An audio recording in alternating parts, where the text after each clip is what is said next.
எங்கள் வீட்டில் வந்து ஒவ்வொரு வருஷமும் ஆடி மாதம் வந்து அழகர் கோயிலில் போய் சாமி கும்பிட்டு வர பழக்கம் இருக்குது. அது மாதிரி இந்த டைம் போகிறப்ப அப்படியே மொட்டை போட்டு வந்துடலாமே அப்படின்றக்காக நைட்டே லாரியெல்லாம் பிடிச்சி அங்கே போய் கொஞ்சம் நேரம் தூங்கிட்டு இயர்லி மார்னிங் வந்து அப்படியே மலையேறலாம் அப்படின்றக்காக ஆரம்பித்தோம். 5:30 இருக்கும். அந்த டைமே கோயிலில் நல்ல கூட்டமாக இருந்துச்சு. கொஞ்சம் விடியறதுக்கு முன்னாடியே மலையேற ஆரம்பித்தோம். நல்லா ரோட்டுக்கெலாம் வர்றப்ப விடிஞ்சிருச்சு.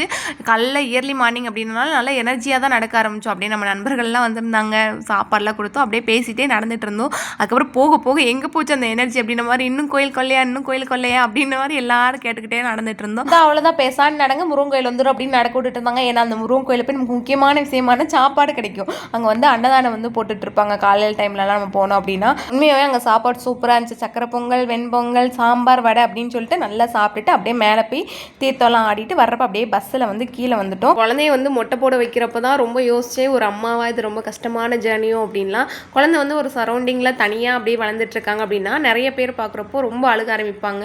அது ஃபேமிலி மெம்பர்ஸ் கிட்டலாம் யார்கிட்டையுமே போகல. புதுசாக ஒரு ஆளை பார்த்தாலே அழுக ஆரம்பிக்கிறாங்க அப்படின்னா அவங்க நம்ம தலையை தொடுறாங்க, ஏதோ பண்ணுறாங்க அப்படின்னும் போது பயங்கர அழுக ஆயிடுச்சு. வேறு என்ன பண்ண அப்படின்னு தெரியாமல் தூங்க வச்சதுக்கப்புறம் ரொம்ப பொறுமையாக உட்காந்து தான் வந்து மொட்டை போட்டுட்டு இருந்தோம். ஒரு 2 வயசு வரைக்கும் குழந்தைங்க இப்படி தான் சோசியலைட் ஆக மாட்டாங்க அப்படின்னு நினச்சாலும், ஒரு அம்மாவா ட்ரெஸ் சேஞ்ச் பண்ண முடியல, ரெஸ்ட்டும் யூஸ் பண்ண முடியல, இதெல்லாம் ரொம்ப கஷ்டமாக இருந்துச்சு. நீங்கள் எப்படி குழந்தைய மொட்டை போடுறப்ப ஹேண்டில் பண்ணீங்க அப்படின்னு வந்து ஷேர் பண்ணுங்கள். அடுத்த வீடியோவில் பார்க்கலாம். பாய்.